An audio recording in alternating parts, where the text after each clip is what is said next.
you think the words different and cool, what comes to mind? Cool is easy for many folks because there aren't many things cooler than traditional 50s Americana. Different? Well, that's a little more difficult. Unless you pick up a classy and elegant cruiser like this incredible 53 Studebaker Commander. A solid South Bend dandy that has no problem charming onlookers, this pristine Studebaker is the beneficiary of a ground-up restoration that tallied $130,000. All original sheet metal is layered in rich cashmere taupe 2-stage, which reflects a bright white roof. And that quality pigment highlights distinctive retro character that reminds us just how cool vintage metal can be. The warm and welcoming interior looks straight out of Boomtown, America, complete with tight leather, tasteful fabrics, and ornate gauges. The cockpit is centered on big bench seats that feel soft enough to take a nap on. A chrome-trimmed dash centers vintage AM audio above vintage air climate control, and the driver turns a classy steering wheel around a traditional shifter. What makes this Studebaker different is the Lingenfelter LT1 under the hood. Rated at 450 horsepower and 430 pound-feet of torque, it sends power through a 4L60E 4-speed auto back to a 10-bolt rear.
If you're looking for some classic Americana that's much more exclusive than mass-market Chevys or run-of-the-mill Fords, this elegant Studebaker is a fantastic choice.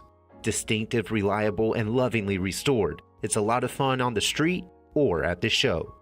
For more information, call, click, or visit rkmotors.com.